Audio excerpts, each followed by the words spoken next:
نحمده ونصلي على رسوله الكريم اما بعد فاعوذ بالله من الشيطان الرجيم بسم الله الرحمن الرحيم رب اشرح لي صدري ويسر لي امري واحلل عقدة من لساني يفقهوا قولي ربنا زدنا علما اللهم فقهنا في الدين ربي يسر ولا تعسر وتمم الخير۔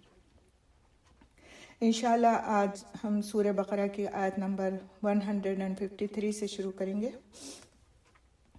ارشاد باری تعالیٰ ہے، اعوذ باللہ من الشیطان الرجیم بسم اللہ الرحمن الرحیم یا ایہا الذین آمنوا استعینوا بالصبر والصلاۃ ان اللہ مع الصابرین۔ اے لوگو جو ایمان لائے ہو، صبر اور نماز کے ساتھ مدد طلب کرو، یقیناً اللہ تعالیٰ صبر کرنے والوں کے ساتھ ہے۔ تو اللہ سبحانہ تعالیٰ نے پچھلی آیت میں شکر کا حکم دینے کے بعد اس آیت میں صبر اور نماز سے مدد مانگنے کا حکم دیا ہے، کیونکہ بندہ یا تو حالت نعمت میں ہوتا ہے اور شکر ادا کرتا ہے، یعنی اللہ سبحانہ تعالیٰ کی نعمتیں اس کو مل رہی ہوتی ہیں، وہ شکر ادا کر رہا ہوتا ہے، اور یا پھر کیا ہوتا ہے کہ وہ حالت آزمائش میں ہوتا ہے اور پھر صبر کرتا ہے۔ یا ایہا الذین آمنو، اے ایمان والو، ایمان والوں کو مخاطب کیا جا رہا ہے، یہاں پر مومنین کو مخاطب کیا جا رہا ہے۔ اے وہ لوگوں جنہوں نے اپنے رب کو، اس کے وعدوں کو سچا مانا ہے۔ مومن کیا کرتا ہے؟ اپنے رب کو بھی سچا مانتا ہے اور اس کے وعدوں کو بھی سچا مانتا ہے۔ تو ایسے ہی لوگوں کو مخاطب کر کے اللہ سبحانہ تعالیٰ فرماتے ہیں وَاسْتَعِینُوا بِالصَّبْرِ، صبر کے ساتھ مدد طلب کرو۔ تو اس پر جس کا آپ سے مطالبہ کیا گیا ہے، یعنی ثبات، ذکر اور شکر پر، اور کفر و نسیان کے چھوڑنے پر صبر کے ساتھ مدد مانگو۔ تو یہاں استعانت سے مراد، یعنی مدد مانگنے سے مراد، دین پر قائم رہنے کے لیے مدد اور قوت مانگنا ہے۔ دین پر قائم رہنے کے لیے مدد مانگنا ہے، یہاں پر استعانت سے یہی مراد ہے۔ اور یہ قوت ملتی کیسے ہے؟ یہ قوت ملتی ہے صبر اور نماز سے۔ تو بالصبر کی بات جو کہی گئی، اس کا مطلب کیا ہے کہ صبر کے ساتھ، یعنی نفس کو مرغوب چیزوں سے روکنے کی مشقت برداشت کرنا اور خواہشات میں گرفتار ہونے سے نفس کو بچائے رکھنا صبر ہے۔ نفس کو اللہ تعالیٰ کی اطاعت پر چلانا صبر ہے۔ نفس کو اللہ تعالیٰ کے منع کیے ہوئے کاموں سے روکے رکھنا، یہ بھی صبر ہے۔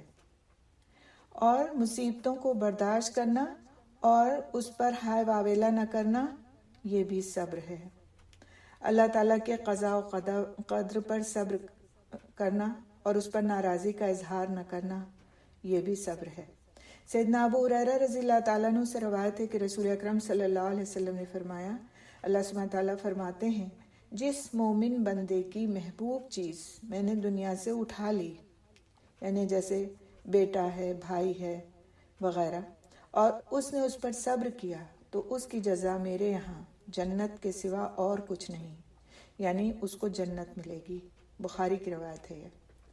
والصلاۃ، اور نماز کے ساتھ اللہ تعالیٰ نے نماز سے مدد لینے کا حکم دیا ہے، کیونکہ وہ دین کا ستون ہے اور رب سے رابطے کا ذریعہ ہے۔ تو صبر کے لیے مدد کس چیز سے لی جائے گی؟ نماز سے مدد لی جائے گی۔ وہ نماز مومن کی مددگار ہوتی ہے جو کامل ہو۔ اب یہ بات غور طلب ہے، بعض لوگ کہتے ہیں کہ بھئی ہم تو نماز پڑھتے ہیں لیکن صبر نہیں آتا ہم کو، فلاں بات پہ ہمیں صبر نہیں آتا۔ اور صبر جیسا کہ ہم نے پڑھا کہ کیا کیا چیزیں صبر ہیں۔ صبر خالی یہی نہیں ہے کہ بس انسان خاموش ہو کر کے بیٹھ جائے اور کہے کہ بھئی ہم اپنا بدلہ نہیں لیتے، یا پھر کوئی کسی رنج کے موقع پر خاموش ہو کر کے بیٹھ جائے اور کہے کہ بھئی ہم تو کوئی رونا پیٹنا نہیں کرتے۔ یقیناً یہ بھی صبر کے قسمیں ہیں، لیکن اصل صبر ہے کیا کہ انسان بہت ہی اطمینان کے ساتھ اور بہت ہی خیر و خوبی کے ساتھ اللہ تعالیٰ کے بتائے ہوئے احکام پر چلتا رہے، یہ بھی صبر ہے۔ کیونکہ آپ دیکھیں کہ ہم دین کا کوئی حکم مان ہی نہیں سکتے اگر ہم صبر نہ کریں۔ کیا ہم جب نماز پڑھتے ہیں اور اپنے آپ کو بولنے سے اور کھانے سے اور پینے سے اور ہلنے جلنے سے ہر چیز سے روک کے رکھتے ہیں، یہ صبر نہیں ہے؟ یہ صبر ہے کہ ہم بغیر نماز کے جن چیزوں کو تھوڑی دیر بھی نہیں گزرتی کہ اس کو ہم کرنے لگتے ہیں، لیکن نماز میں جتنی دیر ہم رہتے ہیں ان چیزوں سے اپنے آپ کو روک کے رکھتے ہیں. تو یہ صبر ہے. اور روزہ تو ہے ہی پورا کا پورا صبر. اسی طرح زکوٰۃ دینا بھی کیا ہے؟ صبر ہے، کہ انسان اس بات پر صبر کرتا ہے کہ میں اپنے مال کو دوسروں پر خرچ کروں اپنی ذات کے بجائے. اسی طرح حج کرنا تو مکمل صبر کا ایک سفر ہے. جنہوں نے حج کیا ان کو اندازہ ہوگا کہ اگر صبر نہ ہو تو یہ سفر طے نہیں کیا جا سکتا. مال کو خرچ کر کے، اپنے پیچھے اپنے گھر والوں کو چھوڑ کے، اللہ کے راستے میں نکل کے، پھر وہاں کی جتنی بھی مشقتیں ہیں ان کو برداشت کر کے اس پورے سفر حج کو طے کرنا، اور پھر اس میں اللہ کی اطاعت کے اور نیکی کے کاموں میں اپنے آپ کو لگائے رکھنا، یہ کیا صبر کے بغیر ہو سکتا ہے؟ تو اللہ تعالیٰ کے جتنے بھی احکامات ہیں ان پر انسان اگر صبر نہ کرے تو وہ کام ہو ہی نہیں سکتے. اسی لیے یہ بات کہی گئی کہ اطاعت کے لیے صبر ضروری ہے، اور صبر کے لیے نماز سے مدد مانگنا ضروری ہے. نماز کے ذریعے سے، نماز کو ایک ذریعہ بنانا چاہیے کہ اللہ تعالیٰ سے اس میں ہم مانگیں کہ اللہ تعالیٰ ہمیں صبر کرنا سکھا دے. اور جو اچھی نماز پڑھتا ہے، کامل نماز پڑھتا ہے، اس کے لیے صبر آسان ہوتا ہے. اور جو پھر نماز کو ہی ضائع کر دے تو پھر اس کے لیے تو صبر نہیں آسان ہو سکتا. آپ دیکھیں کہ آپ کوئی کام کرنا چاہتے ہیں تو اس کام کو کرنے کے لیے جو آپ مینز اختیار کرتے ہیں، جو راستے اختیار کرتے ہیں، ان راستوں کی بھی تو اہمیت ہوتی ہے. اور اگر ان راستوں کو ہی صحیح طریقے سے اختیار نہ کیا جائے تو پھر کیا منزل تک پہنچ پائیں گے؟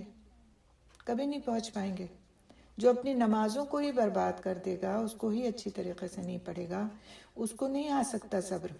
پھر وہ یہ بھول جائے کہ ہم تو نماز پڑھتے ہیں تو بھی ہمیں صبر نہیں آتا. تو اصل بات کیا ہے کہ صحیح رویوں کا اختیار کرنا، صحیح طریقوں کا اختیار کرنا منزل کو پانے کے لیے ضروری ہے. اسی طرح سے آپ دیکھیں کہ اللہ سبحانہ تعالیٰ نے جن کاموں کو منع کر دیا ان کاموں سے رک جانا بھی صبر ہے. مثال کے طور پر سود سے ہم کو منع کیا گیا کہ سود مت کھاؤ. آج بینکیں جو ہیں وہ ہم کو طرح طرح سے اس بات کی طرف رغبت دلاتی ہیں کہ فلاں چیز میں آپ انویسٹ کیجئے تو آپ کو اتنا پیسہ ملے گا، اور فلاں پلان میں آپ انویسٹ کیجئے تو آخر میں آپ کو اتنی رقم اکٹھا ملے گی. لیکن جو ایک مومن ہے وہ اپنے آپ کو ان کاموں سے روک کے رکھتا ہے. نہیں چاہیے ہم کو وہ رقم، اس لیے کہ وہ ہمیں سود کے طور پر مل رہی ہے. ہاں، کوئی انویسٹمنٹ ایسا ہے کہ جس کے اندر آپ کا پروفٹ گھٹتا بڑھتا رہتا ہے، تجارت کے طور پر ہے آپ کا، وہ الگ پلانس ہوتے ہیں، تو وہ بات تو الگ ہے. یہاں پہ ہم اس کو ڈسکس نہیں کریں گے، یہ بہت لمبا موضوع ہے. لیکن ایک مختصر سی بات یہ بتانا چاہوں گی کہ کوئی بھی ایسی چیز جس میں ہمیں یہ لگے کہ یہ سود ہے. بہت سارے گیمز ایسے ہوتے ہیں جس میں انسان لاٹری ٹائپ کے، جس میں جیت رہا ہوتا ہے اور انسان سوچتا ہے کہ یہ تو بڑا مزہ آ رہا ہے اور بیٹھے بٹھائے ہمارے پیسے بن رہے ہیں. لیکن ایک جو صاحب عقل اور دین کی سمجھ رکھنے والا شخص ہے وہ ان سے روک کے رہتا ہے کہ نہیں چاہیے ہم کو یہ پیسے.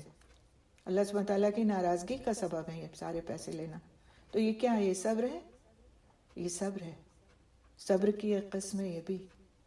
تو اللہ تعالیٰ کی منع کی یہ بھی چیزوں سے رک جانا اور اللہ تعالیٰ کے بتائے ہوئے احکامات پر چلنا، یہ صبر ہے. اور اس صبر کو اختیار کرنے کے لیے کرنا کیا پڑے گا؟ مدد لینی پڑے گی نماز سے. اسی طرح مصائب کو برداشت کرنا، یعنی کوئی مشکل آتی ہے دین کے راستے میں، ہم دین کا کام کر رہے ہیں، کوئی بھی مشکل اس میں ہم کو آتی ہے. مثال کے طور پر ہم نے اپنا حال حلیہ اس انداز کا بنایا جو اللہ تعالیٰ کی نظر میں محبوب ہے، اور لوگ ہم کو کچھ نہ کچھ کہتے رہتے ہیں. کبھی گھر والے اٹھ کے کچھ کہہ دیتے ہیں، کبھی باہر والے اٹھ کے کچھ کہہ دیتے ہیں، کبھی دوست احباب ہماری ذات پر کوئی نہ کوئی جملہ کس دیتے ہیں.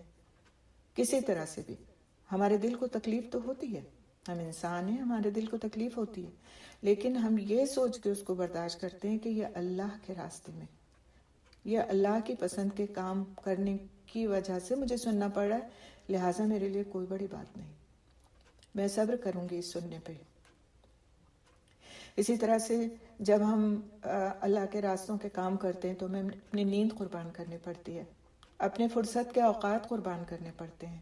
وہ اوقات جن میں ہم سو سکتے تھے، جن میں ہم گپ شپ لگا سکتے تھے، جن میں ہم دوسروں کے ساتھ بیٹھ کر کے ہنسی مذاق کر سکتے تھے، ان اوقات کو ہمیں فارغ کرنا پڑتا ہے، کیونکہ 24 ہی گھنٹے ہیں، 25واں تو نہیں آئے گا اللہ کے دین کا کام کرنے کے لیے الگ سے، کہ جو لوگ اللہ کے دین کا کام کرنے چلے ہیں تو ان کو ایک الگ سے 1 گھنٹہ مل جائے یا 2 گھنٹے مل جائیں کہ لو یہ تمہیں مل رہا ہے، اس میں تم اللہ کے دین کا کام کرنا، اور باقی 24 گھنٹے جو ہیں وہ تمہارے اپنے جو مرضی آیا کرو اس سے. ایسا تو نہیں ہے. وقت تو نہیں ملے گا نا اس کو بھی جو اللہ کے دین کا کام کر رہا ہے اور جو نہیں کر رہا ہے، کیونکہ اس دنیا میں تو اللہ کے نزدیک جس کی مچھر کے پر کے برابر بھی وقت نہیں ہے، غیر مسلم کو بھی اتنا ہی مل رہا ہے، اسی طرح سے سب کچھ مل رہا ہے جیسے کہ ایک مسلمان کو مل رہا ہے، بلکہ کچھ زیادہ ہی مل رہا ہے اس کو، کیونکہ اللہ کی نظر میں دنیا کی تو کوئی اہمیت ہی نہیں ہے. تو سبحان اللہ، یہ ساری چیزیں صبر میں شامل ہیں، صبر میں. تو اب جب بھی یہ سارے کام آپ کر رہے ہو نا، تو اپنے ذہن میں لائیں کہ ہم کو اللہ سبحانہ تعالیٰ کا ساتھ نصیب ہوگا. اینڈ میں جب اس آیت میں جو بات کہی گئی ہے وہ یہ، ان اللہ مع الصابرین، اللہ تعالیٰ صبر کرنے والوں کے ساتھ ہے. اور ساتھ کا مطلب آپ سمجھتے ہیں نا، ساتھ کیا ہوتا ہے؟ جب آپ کے ساتھ کوئی ہوتا ہے تو وہ کیسے ہوتا ہے؟ ہر کام میں آپ کے ساتھ ہوتا ہے، ہر چیز میں اس کی مدد شامل ہوتی ہے. آپ کے ساتھ ساتھ کوئی ہوتا ہے تو ہو نہیں سکتا کہ آپ اٹھ کر کے تو کوئی کام کر رہے ہوں تو آپ اس کی مدد سے محروم ہو جائیں. یعنی ہر حال میں اللہ سبحانہ تعالیٰ کی مدد ہمارے شامل حال رہتی ہے، چاہے وہ مدد اللہ سبحانہ تعالیٰ اپنے کسی بندوں کے ذریعے سے ہماری کروا دیں، چاہے فرشتوں کے ذریعے سے ہماری مدد کروا دیں جو ہم کو دکھائی بھی نہیں دیتے، کسی نہ کسی طرح سے اللہ تعالیٰ ہم کو وہ مدد فراہم کر دیتے ہیں جس کے لیے اللہ سبحانہ تعالیٰ نے فرما دیا کہ ان اللہ مع الصابرین، اور اللہ کا وعدہ کبھی جھوٹا نہیں ہو سکتا. تو جب بھی صبر کرنا پڑ جائے کسی نیکی کے کام پر استقامت اختیار کرنے کے لیے، کسی برائی کو چھوڑنے کے لیے، کسی کام پہ محنت کرنے کے لیے، تو دل میں لے آئیں کہ میرے ساتھ میرا رب ہے، میں اکیلی نہیں ہوں، تنہا نہیں ہوں. یہ جو لوگ مجھے باتیں سنا رہے ہیں یہ بہت سارے ہیں، میں اکیلی نہیں ہوں. لیکن کیوں؟ اس لیے کہ میں بظاہر اکیلی ہوں لیکن میرا رب میرے ساتھ ساتھ ہے، وہ سب کچھ سن رہا ہے جو یہ سب کہہ رہے ہیں، اور اس کا جواب اسی کی طرف سے دیا جائے گا. تو یہ ساری صبر کی شکلیں ہیں، ساری صبر کی شکلیں ہیں. اسی طرح قضاء و قدر پر صبر کرنا، یعنی جو اللہ نے ہماری تقدیر میں لکھ دیا اس پر ہمیں صبر اختیار کرنا ہے. کم ہے وہ تو اور زیادہ ہے وہ تو، دونوں پر صبر کرنا ہے. بس اوقات مال کے اعتبار سے ہمارے پر آزمائش ہوتی ہے، کم ہوتے ہیں پیسے، اس میں گزارا مشکل ہو رہا ہوتا ہے. اس موقع پر یہ سوچ کے صبر کرنا کہ میرا رب تو میرے ساتھ ہے، وہ میرے اس صبر کو دیکھ رہا ہے کہ میں حرام طرح سے اپنے لیے وہ آسائشیں نہیں فراہم کر رہی ہوں جو دوسرے کر رہے ہیں، تو اللہ تعالیٰ مجھے اس کا بدلہ یقیناً دے گا. آج میرے پاس اتنے جوڑے نہیں جو میری دوست کے پاس ہیں، آج میرے پاس اتنے شوز نہیں جو میری دوست کے پاس ہیں، آج میرے پاس وہ سواری نہیں جو میری دوست کے پاس ہے، ویسا گھر نہیں جو میری دوست کے پاس ہے، لیکن الحمدللہ ثم الحمدللہ میرے پاس جو کچھ ہے وہ اللہ تعالیٰ کے دیے ہوئے حلال رزق میں سے ہے.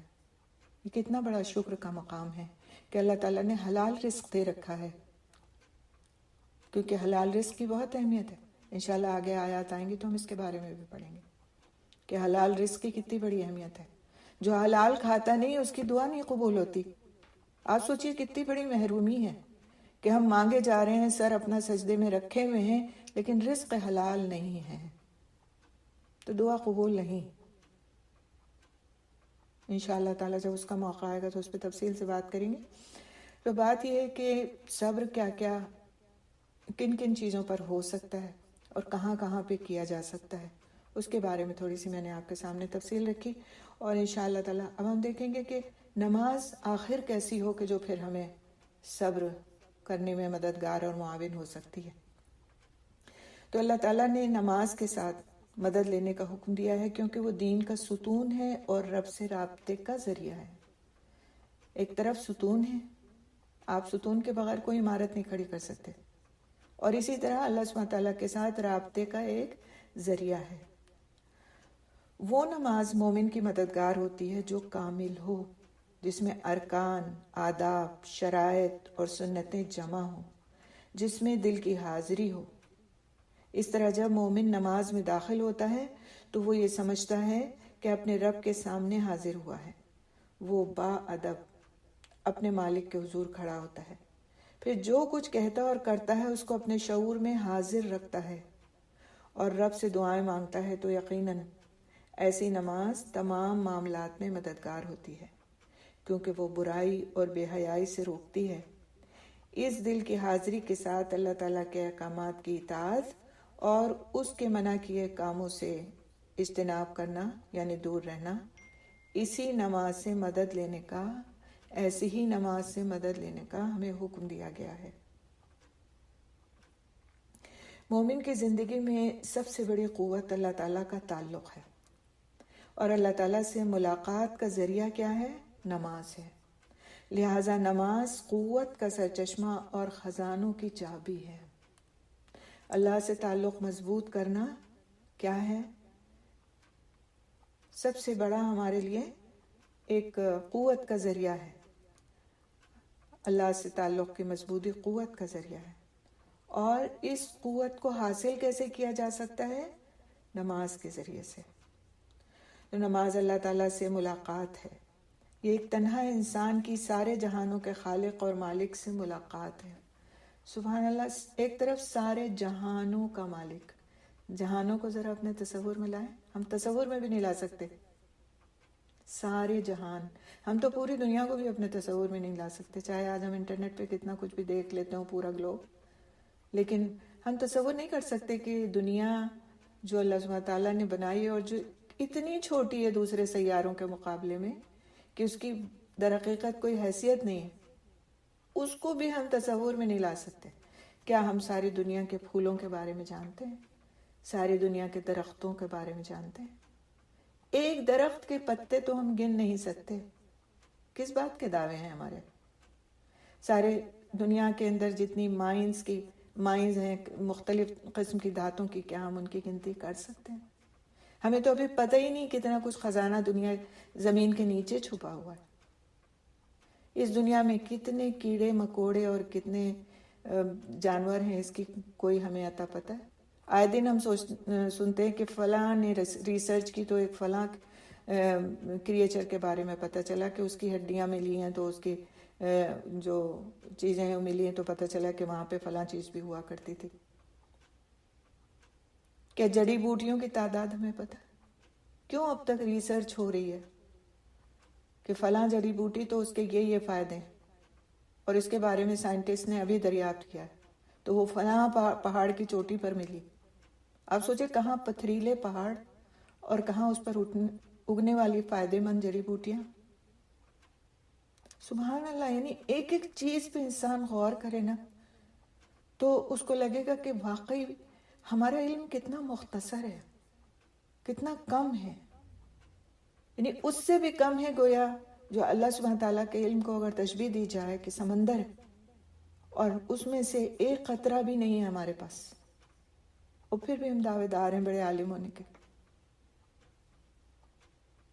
تو اس مالک سے جو سارے جہانوں کا پالنے والا ہے، اب سوچیں اس کی عظمت کا کہ کوئی مثال دی جا سکتی ہے؟ اس کی عظمت کی کوئی مثال نہیں دی جا سکتی۔ جس طرح وہ واحد یکتا ہے، اسی طرح اس کی عظمت بھی بے مثال ہے، اس کی بڑائی بھی بے مثال ہے۔ کوئی پہنچ ہی نہیں سکتا، سوچ ہی نہیں سکتا، ہمارا ذہن اتنا قوت والا ہے ہی نہیں کہ ہم اس کی عظمت کو سمجھ سکیں۔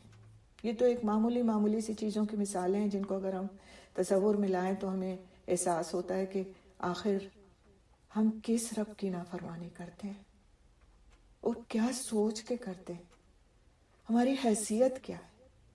آج ہمارے گھر کی نوکرانی اگر ہمارے کہنے کے خلاف ایک کام کر دیتی ہے تو ہمارا حال کیا ہوتا ہے؟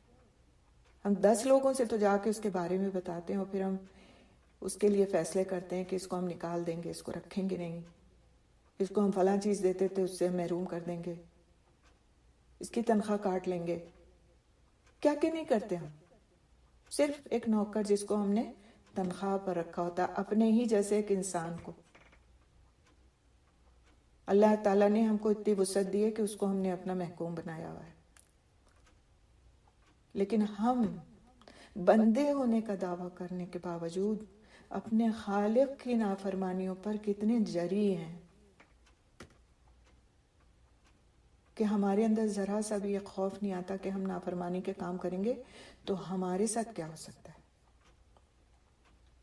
لیکن اللہ سبحانہ تعالیٰ کی رحمت دیکھیے کہ اس نے اپنے بندے کے ساتھ اپنا کنیکشن بنانے کا ایک طریقہ سکھا دیا ہم کو، اور وہ ہے نماز. ایک ملاقات کا وقت دے دیا اور وہ ہے نماز.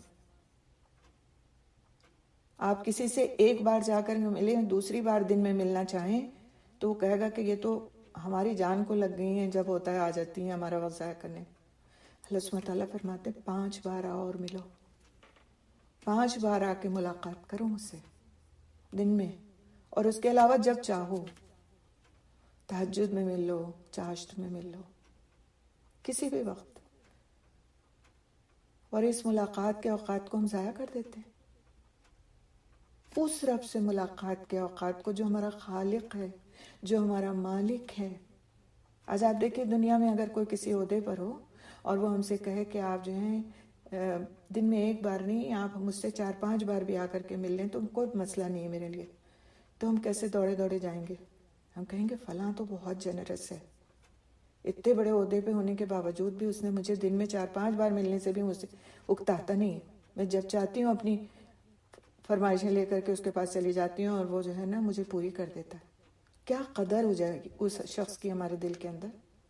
لیکن ہمارا رب خالق مالک مدبر جو سب کچھ ہے ہمارے لیے، وہ ہمارے لیے اپنی ملاقات کے اوقات طے کرتا ہے تو ہم روگردانی کر لیتے ہیں، ٹال دیتے ہیں. مرضی آتی تو کرتے، نہیں کرتی نہیں آتی تو نہیں کرتے. کوئی قدر ہی نہیں اس ملاقات کے وقت کی.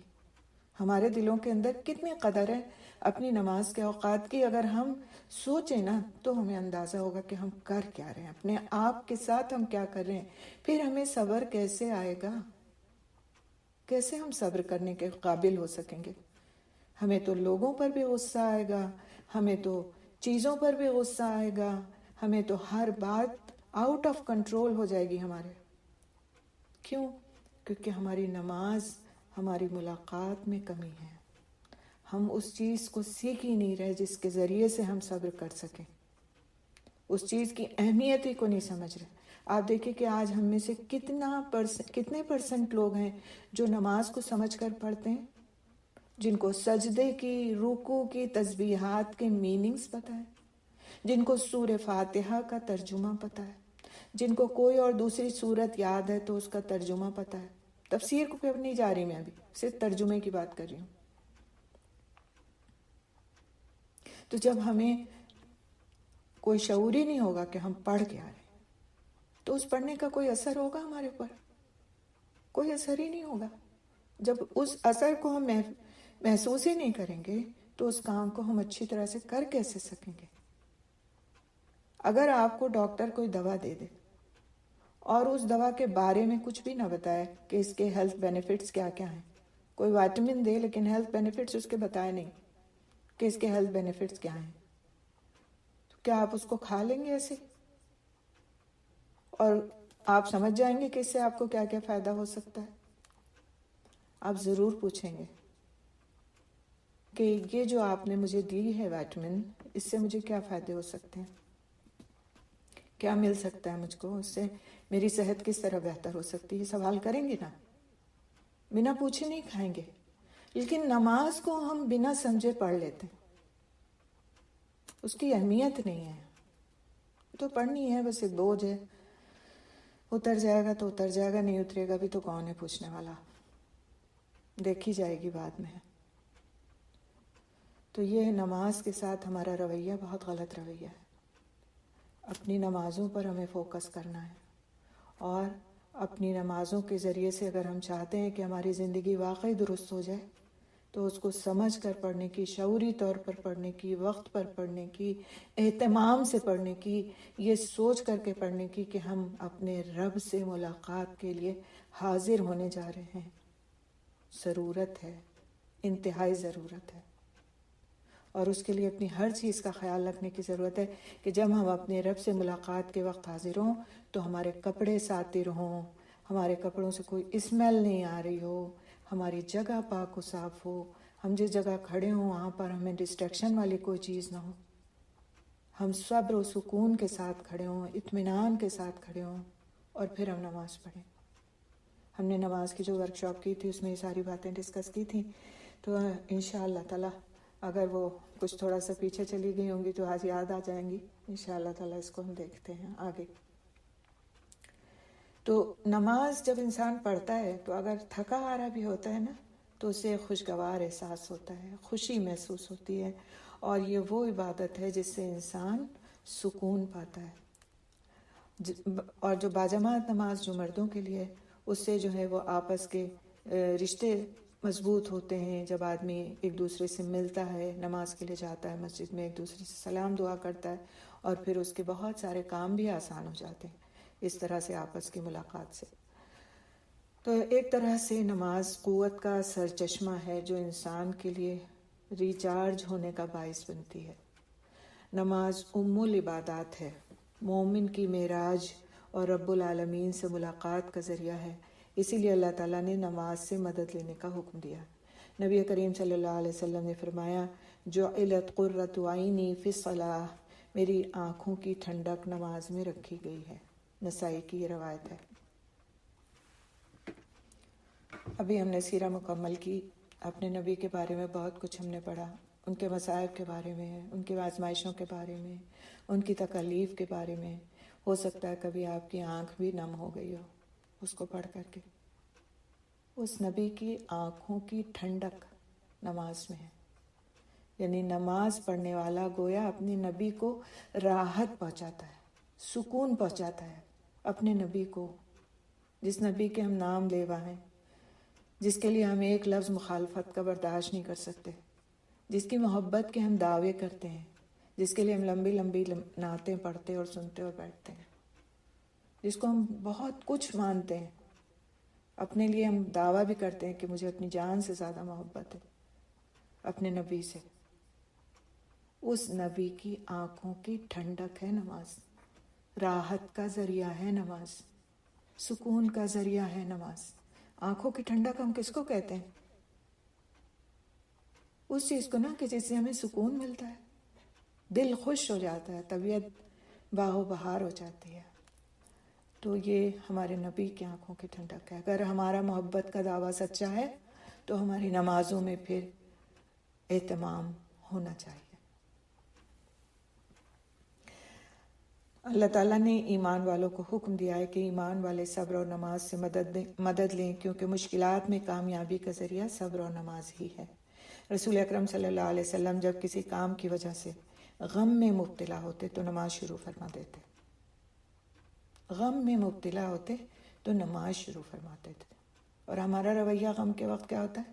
ہم اپنے آپ کو آئسولیٹ کر کے یا تو بیٹھ جاتے ہیں، کسی سے بات چیت نہیں کرتے، خاموشی کا لبادہ اوڑھ لیتے ہیں، روتے رہتے ہیں مستقلاً، اور یا پھر ہم کسی کو پکڑ کے بیٹھ جاتے ہیں اور ہم اس کے سامنے اپنی داستان غم بیان کرتے رہتے ہیں۔ دو رویے ہمارے ہوتے ہیں۔ جبکہ رسول اکرم صلی اللہ علیہ وسلم کیا کرتے تھے کہ جب کسی غم میں مبتلا ہوتے تو نماز کے لیے کھڑے ہو جاتے تھے۔ شیخ الاسلام امام ابن تیمیہ رحمۃ اللہ علیہ اپنی کتاب السیاست الشریعہ میں لکھتے ہیں کہ حاکم کے لیے بالخصوص اور رعایا کے لیے بالعموم تین چیزیں عظیم مددگار ثابت ہوتی ہیں۔ پہلی کیا چیزیں؟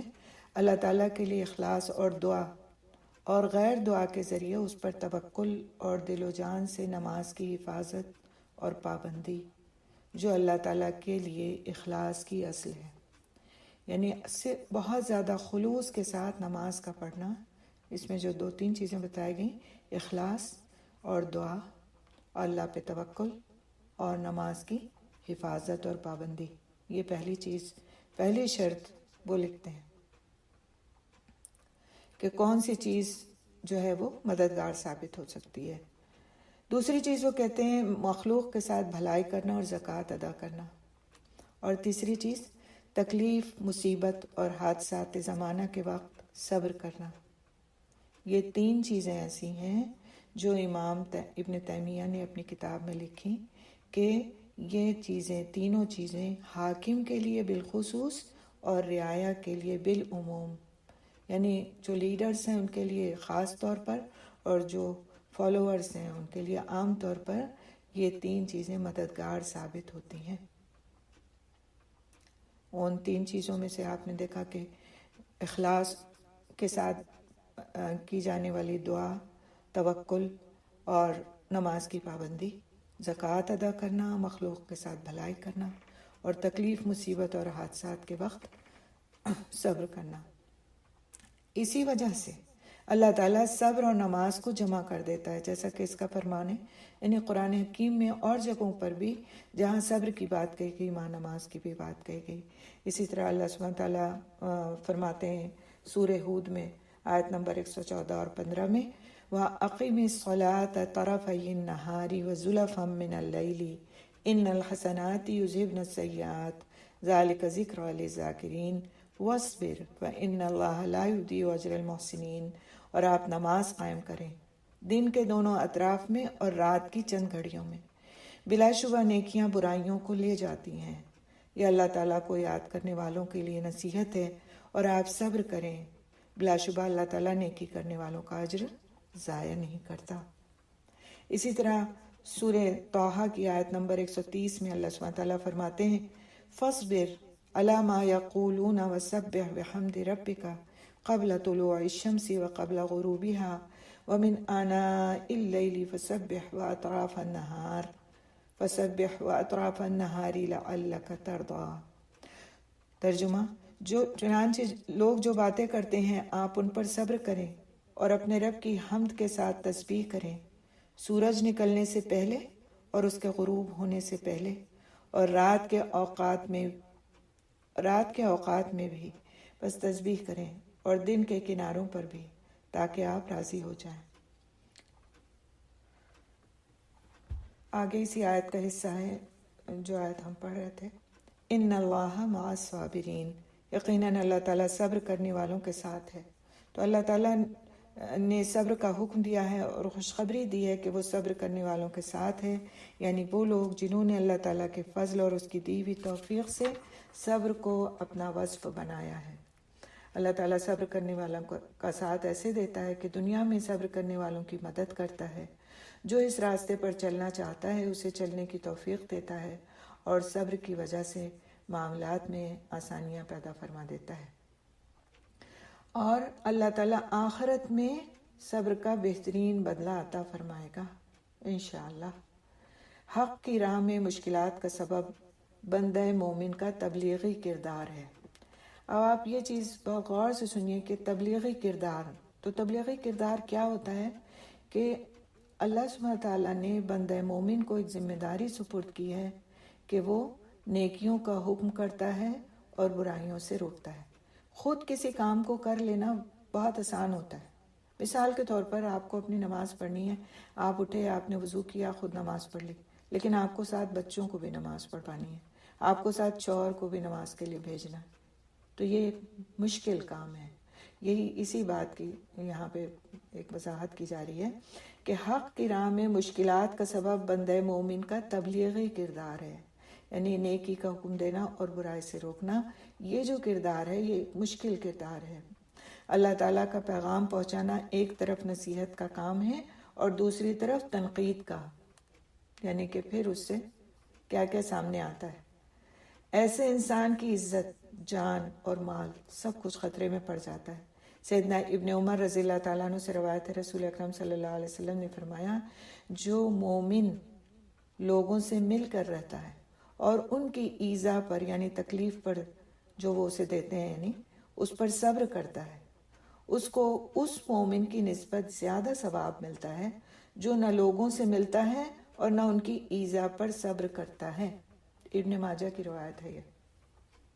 تو آپ دیکھیں کہ ہمارے دین میں رہبانیت نہیں ہے کہ سب کچھ چھوڑ دو، دنیا چھوڑ دو، کسی سے ملاقات مت کرو اور چپ کر کے بس اپنی عبادت کرو جیسے کرسچینٹی میں ہے۔ تو ہمارا دین یہ نہیں سکھاتا۔ جب ہم ملائیں گے نہیں تو ہم کس طرح لوگوں کو تبلیغ کریں گے؟ جب ہم اپنے آپ کو بالکل الگ تھلگ کر لیں گے اور ہم یہ سمجھیں گے کہ بس ہم سیف ہو گئے، تو نہیں، تو اس کا مطلب ہم اپنے دین کی جو ایک ذمہ داری ہے اس کو نہیں پورا کر رہے. ہم امر بالمعروف اور نہی عن المنکر نہیں کر رہے، اور یہ ہمارے دین کا ایک اہم رکن ہے، اہم ذمہ داری ہے کہ ہمیں اس کا حکم دیا گیا کہ ہم ایسے کریں. اسی لیے اللہ سبحانہ تعالیٰ ان لوگوں کو زیادہ ثواب کا مستحق سمجھتے ہیں جو یہ کام کرتے ہیں اور پھر اس راستے کی مشکلات کو سہتے ہیں. یہ ہو نہیں سکتا کہ آپ دین کا کام کریں اور آپ کو کچھ سننے کو نہ ملے، آپ کو کوئی نہ کوئی بات دل شکنی والی، حوصلہ شکنی والی آپ کے سامنے نہ آئے. ہو ہی نہیں سکتا. اور اگر ہو رہا ہے تو اس کا مطلب ہے کہ آپ پراپر طریقے سے کر نہیں رہے. ابھی آپ اپنی عزت بڑھانے کے لیے کر رہے ہیں، اخلاص نہیں ہے ابھی اس میں. کیونکہ مخلص لوگوں کا ہی پھر ٹیسٹ ہوتا ہے. مخلص لوگوں کے سامنے ہی ایسی حوصلہ شکن باتیں آتی ہیں، ایسی دل فگار باتیں آتی ہیں کہ پھر ان کا دل ٹوٹ جاتا ہے، ان کے حوصلے پست ہو جاتے ہیں. وہ سوچتے ہیں چھوڑو، ہٹاؤ، اچھی بھلی تو میں اپنی لائف جی رہی تھی، کہاں یہ سب جھمیلا پال کے بیٹھ گئی ہوں. تو یہ شیطان کی کامیابی ہو جاتی ہے پھر اس وقت کہ میں نے ایک بندے کو اس کے راستے سے ہٹا دیا. آپ اپنی نماز پڑھ رہے ہوتے ہیں، آپ پڑھ لیتے ہیں، لیکن ذرا آپ صبح میں بچوں کو گھر کے جگائیں نماز کے لیے، پھر آپ اپنے شوہر سے فرمائش کریں کہ آپ ذرا ارلی اٹھ جائیں تو مسجد چلے جائیں. پھر آپ دیکھیں کہ آپ کو کیسے کیسے رویوں کا سامنا کرنا پڑتا ہے. بہت خوش قسمت کم گھرانے ایسے ہوں گے جہاں اس طرح کے رویے نہیں آتے ہوں گے سامنے، لیکن یوزولی آتے ہیں ایسے رویے سامنے کہ آپ کا دل بالکل ٹوٹ جاتا ہے اس بات پہ، کل سے نہیں اٹھانا مجھے کسی کو. نہیں پڑھتے نہ پڑھیں، جائیں اپنے اعمال کو خود بھگتیں گے. میں تو پڑھ لیتی ہوں نا اٹھ کر کے، میں اپنے اعمال کی ذمہ دار ہوں. اسی طرح سے اور چیزوں پر اللہ کے راستے میں خرچ کرنے کے لیے ہمیں بچت تو کرنی پڑے گی نا. آمدنی کا راستہ ایک ہے، اللہ کے راستے میں بھی خرچ کرنا ہے اور گھر والوں کو بھی ان کے سارے اخراجات پورے کر کے دینا ہے. اب کیا کرنا ہے، کیا کروں، کیسے ان کو روک سکتی ہوں، اسراف سے کیسے بچا سکتی ہوں، کیسے سمجھاؤں. یہ تو میرے سر پہ ہی آ جائیں گے کہ آپ کو تو صدقے خیرات کی فکر رہتی ہے، آپ کو ہماری ضروریات کی فکر نہیں رہتی. مشکل کام ہے نا. ہم اپنے دو جوڑوں میں سے ایک بنا کر کے تو ایک کے پیسے خیرات کر سکتے ہیں، لیکن ہم اپنے بچوں کی خواہشات کو رد نہیں کر پاتے.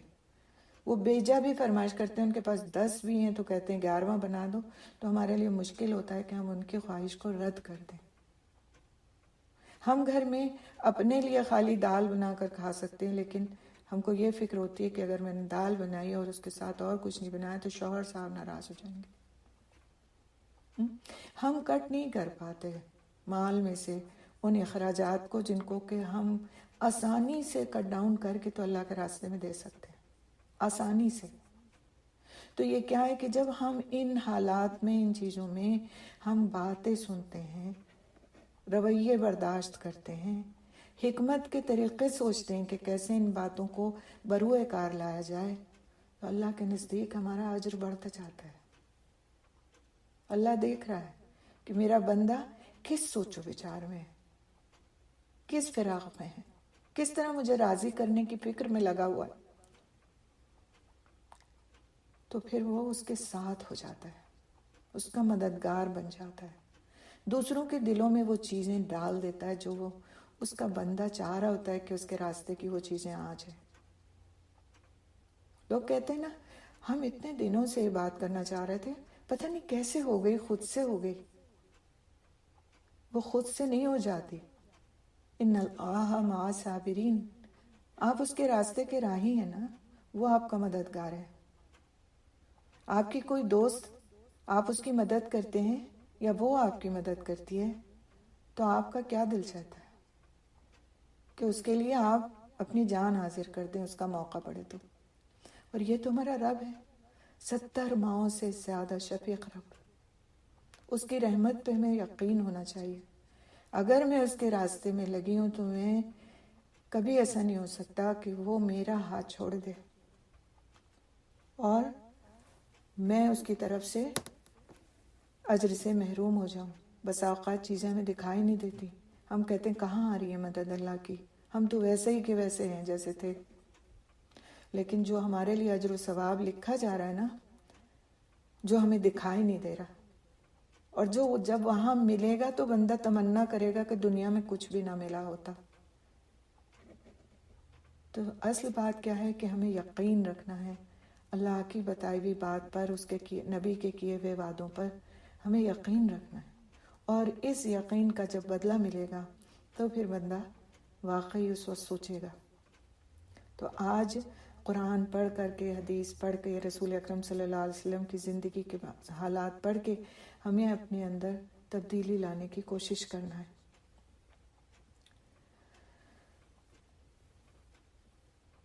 تو مشکلات میں اب سوال یہ اٹھتا ہے کہ مشکلات میں کون حق پر جمع رہتا ہے، کون لوگ ہوتے ہیں جو مشکلات کو جھیل لے جاتے ہیں۔ تو مشکلات اور مصائب میں ایمان والوں کو ستایا جاتا ہے۔ یہ موقع واضح کر دیتا ہے کون حق پر جمع رہنے والا ہے اور کون پھسل جانے والا ہے۔ اس مرحلے پر جو ثابت قدم رہتا ہے وہ حق پر ہے۔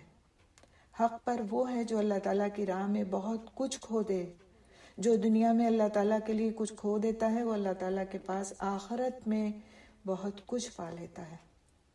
حق پر وہ ہے جو اللہ تعالیٰ کی راہ میں اپنی جان دے دے۔ دنیا میں جان دینے والا ہمیشہ کی زندگی پا لیتا ہے، یعنی جو دنیا میں اللہ سبحانہ تعالیٰ کے لیے اپنی جان کی قربانی دیتا ہے، آگے کی آیت اسی سے متصل ہے، وہ پھر آخرت میں اللہ سبحانہ تعالیٰ کے نزدیک بہت محترم ہے۔ حق پر وہ ہے جو دنیا کی جنت سے محروم ہو، آخرت کی جنت اسی کے لیے ہے۔ یہ دنیا جو ہے نا، یہ عمل کی جگہ ہے۔ ہمارا ایک بہت مسکنسیپشن ہے، وہ یہ کہ یہ دنیا جو ہے یہ نتیجے کی بھی جگہ ہے۔ اگر ہم اپنا یہ جو ذہنی ایک طرح سے جس کو کہتے ہیں ذہن میں ہمارے غلط بات ہے، اس کو درست کر لیں تو ہمارے بڑے مسئلے حل ہو جائیں۔ دنیا کو کام کرنے کی جگہ سمجھ لیں اور آخرت کو نتیجے کی جگہ سمجھ لیں، تو پھر ہمارے اندر سے شکوے گیلے نکل جائیں گے۔ جو ہوتا ہے نا، میں تو اتنے دن سے یہ کر رہی ہوں اور مجھے یہ نہیں ملا، تو ملنے کی جگہ یہ نہیں ہے، یہ صرف کام کی جگہ ہے، یہ ٹیسٹ کی جگہ ہے۔ آپ دیکھیں کہ آپ میں سے جو لوگ جاب کرتے ہوں گے، جاب کرنے جاتے ہیں جب، تو انہیں وہاں پر کام کرنا ہوتا ہے، اور سیلری ان کی کہاں جاتی ہے؟ بینک میں۔ جب وہ بینک پہنچتے ہیں تو وہاں سے اپنی سیلری نکالتے ہیں، چاہے وہ ڈیلی ویجز پہ ہوں چاہے وہ منتھلی ویجز پہ ہوں، ہوتا ہے نا ایسا۔ تو ہمیں بینک ہمارا بنا دیا اللہ سبحانہ تعالیٰ نے، اور وہاں سے ذرہ بھی مس پلیس نہیں ہونے والا، بلکہ بڑھتا جا رہا ہے، وہ بڑھتا جا رہا ہے۔ 1 کے بجائے 10 مل رہا ہے، 10 سے 70 گنا اور 100 گنا تک۔ لیکن کام کی جگہ پر کام کرنا ہے، نہ وہاں آرام کرنا ہے، نہ وہاں رونا دھونا ہے، نہ وہاں شکوے شکایات کرنا ہے۔ کام پہ جاتے ہیں ہم روز شکوے کرتے ہیں، وہاں آج میرے اوپر اتنا کام ہے، آج اتنا کام ہے، نہیں کرتے نا۔ کام پر جب ہم جاتے ہیں تو وہاں روزانہ رونا دھونا کرتے نہیں کرتے، صبر سے کام کرتے ہیں، کیونکہ یہ کام ہمارے ذمے ہے کہ اگر ہم نے دن کے 5 گھنٹے کے لیے جاب کی ہے تو ہمیں یہ 5 گھنٹے یہ کام کرنا ہی ہے۔ آپ نے کبھی دیکھا کپڑوں کو دکانوں پہ جو کپڑے کھول کھول کے لوگ دکھا رہے ہوتے ہیں، پھر کچھ بندے ہوتے ہیں جو انہیں طے کر کر کے رکھ رہے ہوتے ہیں، ان کے ہاتھ رکتے ہیں طے کرنے سے۔ آپ جتنے چاہے سوٹ کھلوا لیں اور ڈلوا لیں اپنے سامنے، اور اس کے بعد وہ بیچارے طے کر کے رکھتے جا رہے ہوتے ہیں، جماتے جا رہے ہوتے ہیں۔ بالکل آپ اس چیز کو تصور میں لائیں کہ ہمارا کام یہاں کام کرنا ہے۔ نماز پڑھنے کہا گیا نماز پڑھنا ہے، روزے رکھنے کہا گیا روزے رکھنا ہے، صدقہ کرنے کہا گیا صدقہ کرنا ہے، حج کرنے کہا گیا حج کرنا ہے، زکوٰۃ دینے کہا گیا زکوٰۃ دینا ہے۔ ہم سے جو کام کرنے کے کہے گئے ہیں وہ کرنا ہے، دوسروں کو نیکی کا حکم دینے کہا گیا وہ کرنا ہے، روکنے کہا گیا وہ ہر کام یو نیم اٹ جو ہم سے ہمارے اللہ سبحانہ تعالیٰ نے فرما دیا، حکم دے دیا، وہ ہمیں پورا کرنا ہے، بغیر اس بات کی تمنا کیے ہوئے کہ ہمیں کچھ یہاں مل جائے گا۔ ہمیں جو ملنا ہے وہ ملے گا، وہ جمع ہے، 100% شیور ہے، کوئی بھی اس میں ایک نقطے کا بھی شک کی گنجائش نہیں۔ یہ ایسی تجارت ہے جو ایک بندہ اپنے رب کے ساتھ کر رہا ہے، جس میں کسی قسم کا کوئی شائبہ نہیں کہ ذرہ بھر بھی کوئی نقصان ہوگا، فائدے ہی اور فائدے کا سودا ہے۔ تو اس کے لیے ہمیں محنت کرنی ہے۔ یہ دنیا محنت کی جگہ ہے، یہ آرام کی جگہ نہیں ہے۔ جو یہاں آرام میں گزار دیتے ہیں نا اپنا وقت، وہ بھول جائیں کہ پھر آخرت میں ان کے لیے کچھ جمع ہوا ہے۔ یہ جو 1 گھنٹے کی کلاس یا آپ میں سے کوئی کرتے ہوں گے 2 دن یا 3 دن ہفتے میں، اتنے 24 گھنٹے میں سے 1 گھنٹہ، وہ بھی ہفتے میں 3 دن 2 دن 1 دن، وہ بھی نہیں نکل رہا ہم سے۔ آپ سوچیں کہ ہم کیا منہ لے کر کے جانے والے ہیں اللہ سبحانہ تعالیٰ کے نزدیک۔ اس کے پاس ہم جا کے کون سا عذر ہم بیان کریں گے کہ اس نے تو ہمیں سب کچھ دیا، کھانے کے لیے دیا، پینے کے لیے، رہنے کے لیے، لوگوں سے ملنے جلنے کے لیے، جسم کو طاقت دی، عقل کو طاقت دی، زبان دی ہمیں بولنے کے لیے، اور ہم نے کیا کیا؟ اس کا کیا برتاؤ کیا اس کی دی ہوئی نعمتوں کے ساتھ؟ ہم نے زبان کو تو غیبتوں میں لگا دیا، ہاتھ پیروں کو تو اللہ کی نافرمانی کے کاموں میں لگا دیا، آنکھوں کو تو اپنی گھنٹوں کے حساب سے ایسے چیزوں کو دیکھنے میں صرف کر دیا جو ہمیں نہیں دیکھنی چاہیے۔ لیکن نہیں نکلتا تو اللہ کے دین کے لیے گھنٹہ نہیں نکلتا۔ اس قرآن کی تفسیر کو سننے کے لیے، سیرہ کو سننے کے لیے، حدیث کو سننے کے لیے کوئی وقت نہیں ہے ہمارے پاس۔ ہم وقت کا رونا روتے ہیں، ہم کہتے ہیں وقت سے برکت اٹھ گئی۔ یہ برکت کیسے اٹھی؟ برکت اٹھتی ہے اللہ کی نافرمانی کے کاموں سے۔ ہم اپنے خود اعمال پر غور کریں کہ یہ برکت کیوں اٹھ گئی ہے ہماری زندگیوں سے، ہمارے اوقات سے، ہمارے مال سے، ہمارے اپنی صحت سے، ہر چیز سے برکت کیوں اٹھ گئی ہے؟ آج لوگوں کو وہ امراض ہوتے ہیں جو پہلے زمانے میں لوگوں کو نہیں ہوا کرتے تھے۔ آج لوگوں کے پاس اپنے خرچے پورے کرنے کے لیے پورا ہی نہیں پڑتا، جبکہ ہمارے جو بزرگ تھے ہم دیکھتے تھے کہ ان کے پاس کتنا کم ہوتا تھا، اس کے باوجود گھر میں مہمانداری بھی ہوتی تھی، لوگوں کو مجھ سے ملنا ملانا بھی ہوتا تھا، لوگوں کی مدد بھی کی جا رہی ہوتی تھی۔ ہمارے پاس بچتا ہی نہیں کہ ہم کچھ کریں۔ تو یہ ساری چیزیں کیوں ہیں آخر؟ اس کا سوال ہم کس کو ہم بلیم کرتے ہیں جو کہتے ہیں برکت اٹھ گئی؟ کس کو بلیم کرتے ہیں؟ نعوذ باللہ اپنے رب کو ہم بلیم کرتے ہیں کہ اس نے برکت اٹھا لی۔ ہم اپنے اعمال تو دیکھیں ذرا کہ یہ برکت کیوں اٹھ گئی ہے، اس برکت کے اٹھنے کا کیا ریزن ہے؟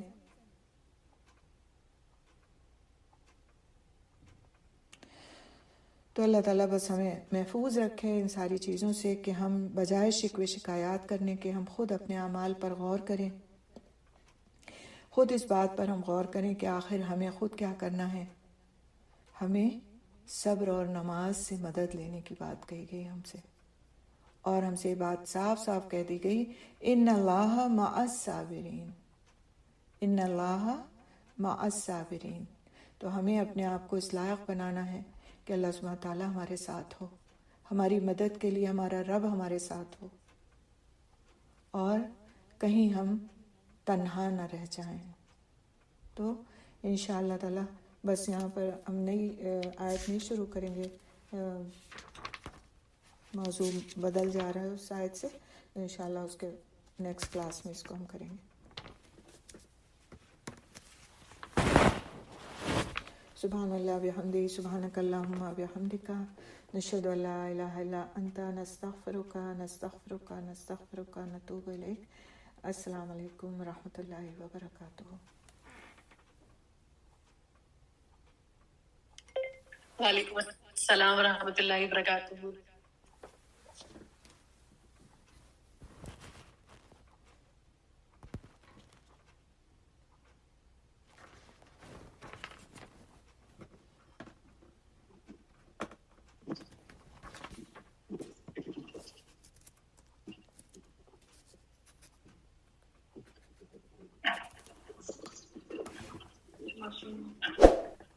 جی کوئی سوال ہے آپ لوگ کا کوئی تو کر لیجیے.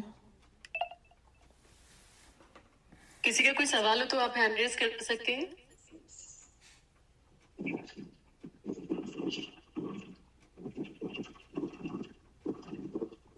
جی نازیہ سرتاج آپ مائک اوپن کیجیے. جی السلام علیکم. وعلیکم السلام ورحمۃ اللہ وبرکاتہ. میم آپ نے وہ جو پوائنٹ بتایا تھا حاکم بل سوس اور رعایت